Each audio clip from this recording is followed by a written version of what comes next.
It's official pick time for UFC 317. The cartel has invaded my homestead. They're holding me captive down here in the basement, waterboarding me with a gun to my head, making me stand in front of this camera to deliver you every single winner on UFC 317.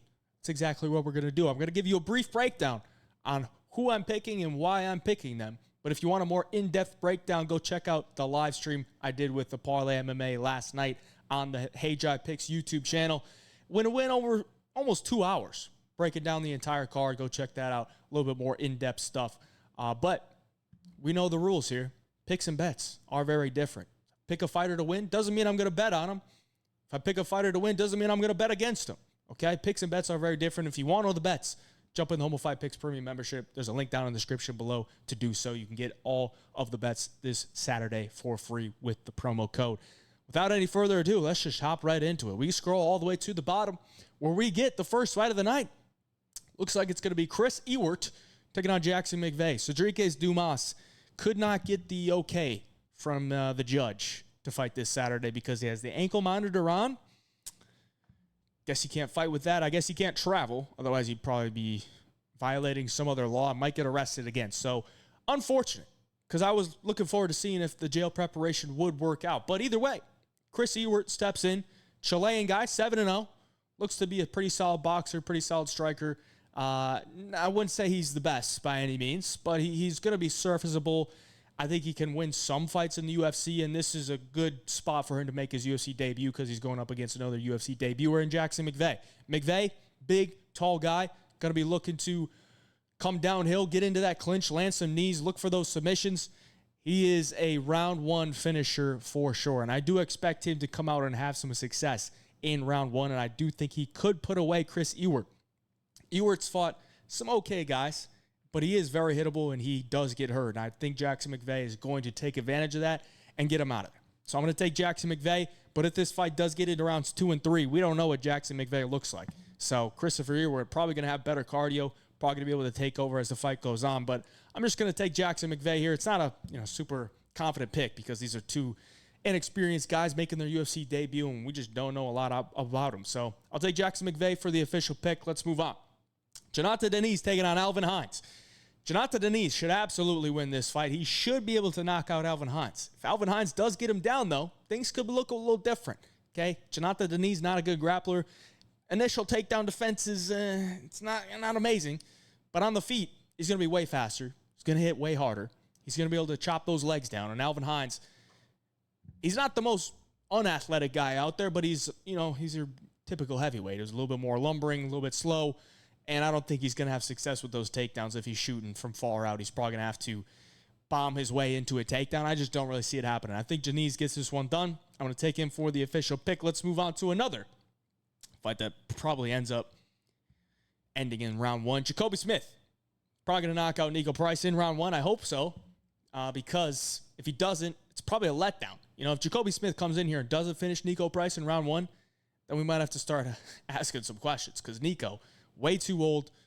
His body is in shambles. He's got 10 mouths to feed at home. So we know why he's still taking these fights. And I think Jacoby Smith's a pretty dang good prospect. Nico Price is not going to be able to take him down because he's a damn good wrestler. But, weirder shit has happened. Jacoby Smith should absolutely get this one done. He's going to be the official pick. And everybody's going to be on Jacoby Smith for their pick as well. So I'm not saying anything too crazy there. And I'm not going to spend too much time on it. Let's just move on to the next fight. Terrence McKinney, Vyacheslav Borshchev. I've gone back and forth on this one because I think Terrence McKinney is going to have a lot of success early on. I mean, he's going to be hitting Borshchev with big shots. If he wants the takedown, he could probably get the takedown. But I also think Borshchev could chin him in round 1. I think Borshchev's going to have better cardio. So I'm going to take Borshchev to win the fight. Borshchev is the underdog here. I've just never been that big on Terrence McKinney. Very explosive fighter, very dangerous. But after 5 minutes, it's not there. And early on, he's still susceptible to getting chinned. He's been finished in round 1 many a times. Borshchev, very solid striker, powerful, good timing. It's just the takedown defense and the overall durability is the question with Borshchev. But he's only been finished once. And it took almost 100 significant strikes on the ground from Chase Hooper and a really solid submission grappler in Chase Hooper to finish him. So if he can't finish Borshchev in round 1, I think Borshchev takes over. I'm going to take Borshchev for the official pick. Very volatile fight, though. Can't be too confident in either side, in my opinion, but I'll take the dog in Slava Claus. Let's move on. Viviane Araújo taking on Tracy Cortez. If we get the best version of Tracy Cortez in this fight, she should be able to win. Okay, she's going to be faster. I think her boxing is sharper. I think her offensive wrestling is good enough to take down Araújo. I think her defensive wrestling against the cage is very good. It's just out in the open. Sometimes she's able to get taken down, and that's maybe where Vivi could take advantage of this. You know, looking for those level changes out in the open. I don't think Tracy Cortez's sprawl is all that great. It's just her cage wrestling is very solid. So there are a lot of aspects here. It's going to go to decision. I mean, it's minus 700 to go to over the 2.5 round mark. So I'm probably going to a decision. Could end up being very close. And, you know, your pick is going to be in the hands of the judges. But I just do trust Tracy Cortez to get this one done. I mean, I wouldn't be like super confident in it, but I just look at this and I see, you know, the best Tracy Cortez on that given night should be able to beat Viviane Araújo. It's just a question of if we're going to get the best Tracy Cortez. Tracy Cortez, going to be the official pick. Let's move on to an amazing fight right here. We got Hyder Amil, Jose Delgado. I am going to side with Hyder Amil. I'm going to take Hyder because I believe that this guy is insanely durable, great cardio, pushes a great pace, solid takedown defense, solid scrambles, solid ground game, solid offensive wrestling. He's just a solid fighter overall. And Jose Delgado, I think, is going to be a really solid fighter for sure. But in this matchup, we haven't exactly seen the experience that we've seen with Hyder Amil. And when the fight gets into rounds 2 and 3, that's when stuff can start to go bad for Jose Delgado. I think Delgado's going to be looking pretty good early on in the fight. But can I trust that he's going to be the same fighter that he was in round 1 in rounds 2 and 3? Not really, because once Hyder Amil starts to get downhill, you know, he starts to wear on guys and guys start to look very uncomfortable. So I think Hyder's going to be able to get to rounds 2 and 3 and start to take over. Not that he's not going to be, you know, successful in round 1 by any means. So I'm going to lean with the underdog here at Hyder Amil. He'll be my official pick this week as the underdog once again. Let's go on to the feature prelim. Jack Hermansson taking on Gregory Rodrigues. This one's tough for me. I don't really have a strong take, but I am going to take Jack Hermansson for the official pick. Okay? I think if Jack Hermansson comes out with the game plan of staying at range, chipping away, being effective off the back foot, which he has shown to be effective off the back foot, I think he can win this fight. I mean, Gregory Rodrigues is coming off a war with Jared Cannonier, and he was hitting Jared Cannonier with some massive shots early on. Very easily could have gotten the early knockout. But then he started to gas out. And once he starts to gas out, it gets very hittable. And that's where Jack Hermansson can start to take over. But I also don't know how Gregory's going to fight in this one, coming off that loss where he did gas out. And then I look deeper in his career, and you look at some of the opponents that he's faced. Armen Petrosian. He lost to Armen Petrosian. What did Petrosian do? Chipped away from the outside, used his footwork. And that was at the apex. Now we're in a big octagon. Hermansson likes to fight off the back foot, likes to kick away, likes to use his footwork and win fights on the feet that way. We're in the big octagon. I think he's going to have his chances to chip away and win minutes from the outside where RoboCop is having trouble, you know, finding him. So I'm going to take Jack Hermansson for the official pick. Like I said, it's not a super confident pick because RoboCop is very dangerous, and, you know, Jack is getting up there in age. He's had a long layoff, so those are some red flags, but I'm still going to take him. I'm going to take Jack Hermansson for the official pick. Let's go to the main card. Peyton Talbott, Felipe Lima. Another really tough one. Another tough one. I think there's a lot of tough fights on this card to really try to, you know, be confident in a winner. Peyton Talbott coming in here off the loss. I don't really believe that he's completely, you know, dead. I mean, you lose to Jaime Barcelos. It's not terrible. But the problem is he's getting a really similar guy in Felipe Lima. Probably not as proven, but Felipe Lima is a good striker with solid wrestling, solid jiu-jitsu, and I expect him to use that jiu-jitsu here, look for those takedowns and look to ragdoll Peyton Talbott. But if he doesn't, and he's in a striking battle with Talbott, Talbott's going to be the better striker in my opinion. He's going to have more output. He's going to have better cardio on the feet. Even against Barcelos, I don't think he looked gassed out at the end of the third round. I think his cardio is going to be fine, even if Lima does get some early grappling success. Ultimately, I think I'm going to bitch out. I'm going to bitch out and take Felipe Lima. I do think Peyton Talbott has a good chance to win this one.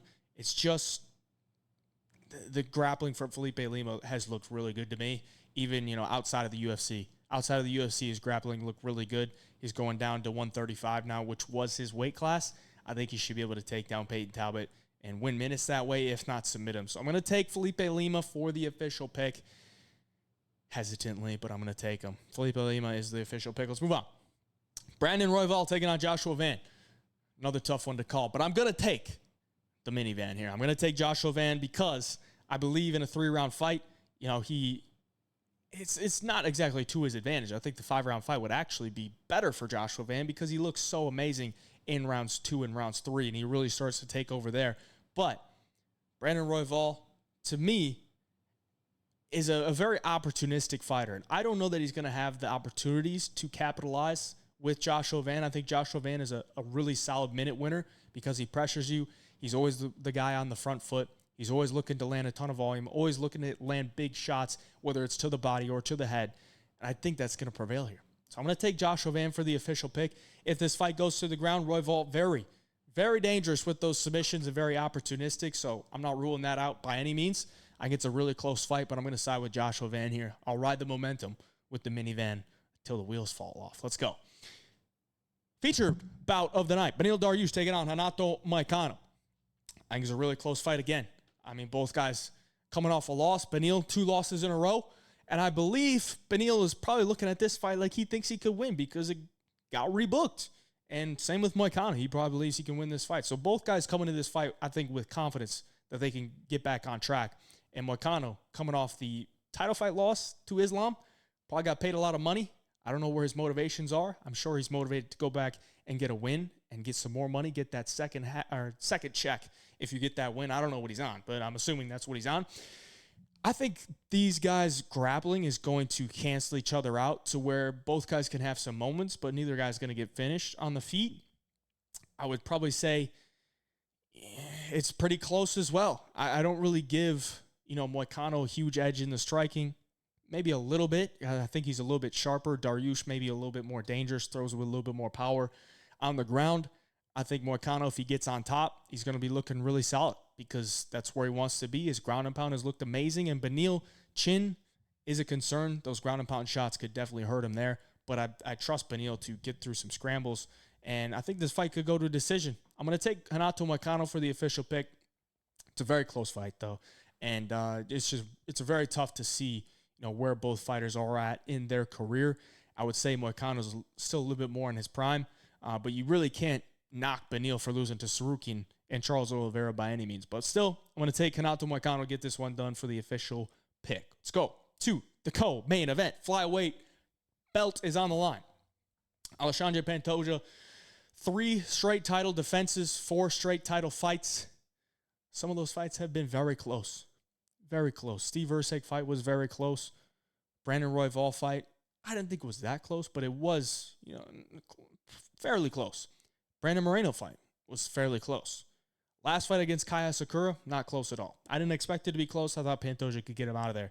Kai Kara-France, though, I said it on the live stream last night. If I'm going to build a fighter to beat Pantoja, I'd want him to have great takedown defense, good submission defense, and big knockout power. Now, Pantoja's never been finished in 34 professional fights, so can I trust him to knock out Pantoja? Not really, but it is a possibility. But what I'm trusting Kai Kara-France to do here is to stuff those takedowns, defend those submissions, get back up to his feet, and be the better striker. Is he the better striker than Pantoja? Yes. The takedown threat could allow Pantoja to have some success. Almost said it again. Some success on the feet. But I'm going to take the shot on Kai Kara-France. I mean, Pantoja's been my guy. He has been my guy, but he is 35 years of age. He's had 3 straight title defenses. And like I said, if I'm going to build a guy to beat Pantoja, he would probably look like Kai Kara-France. Might be a little bit bigger than Kai Kara-France, but Kai Kara-France packs a punch. I'm going to take Kai Kara-France for the official pick this week. He's a plus 200 some underdog. I'm going to take him. A little bit of hesitancy because I don't like fading my guy Pantoja, but there's a gun in my head. All right? There's a gun in my head. You can't see it. It's off camera. The cartel is saying, give me some winners. I'm going to take Kai Kara-France for the win. Let's go to the main event. Now, I just said there's a gun to my head. Am I really going to take Charles Oliveira against Ilia Topuria? Absolutely not. Absolutely not. Now, I'm not counting out Charles Oliveira in this fight completely, But I think they're just at two different points in their career. You know, Charles has been on this massive run. He was a champion, defended it a couple times, loses it, gets a win, loses again, and then gets a win against Michael Chandler, and now he's fighting for a belt. I don't know. He's a little bit older. You know, Topuria, I believe, is more in his prime. I think Topuria moving up a weight class is, you know, you got to factor it in. But I don't think it's the worst thing for him fighting on 155. He's not the tallest guy, but he is strong, and he hits very hard, and he is very, very skilled overall. And when you're that skilled and you go up a weight class, being that skilled, you can give up a little bit of size if your skills are that good. Not to say Charles is an unskilled fighter by any means. I mean, he's one of the best finishers in UFC history. But realistically, when I see this fight being played out, I believe Charles is going to, I don't want to say be hesitant, but I think Charles is going to feel that pressure from Ilya early on, and he's going to try to limit the risks that he takes. And then ultimately, once Ilya Topuria starts to get his reads into rounds 2 and 3, you know, Charles is probably going to have to be forced to fight back a little bit. And that's where Ilya Topuria is going to be able to capitalize. And I think he's going to be able to get him out of there in rounds 2 or 3. So Ilya Topuria is going to be the official pick for me. I think he gets it done, and still undefeated and new lightweight champion of the UFC, of the world. Ilya Topuria, your new lightweight champion, and Islam Makhachev runs away to 170. Ilya Topuria is the official pick. I appreciate you for watching. Like the video for me. Subscribe to the channel. We'll be back here tomorrow on Thursday with the best bets video. Till next time, hey, Job Picks.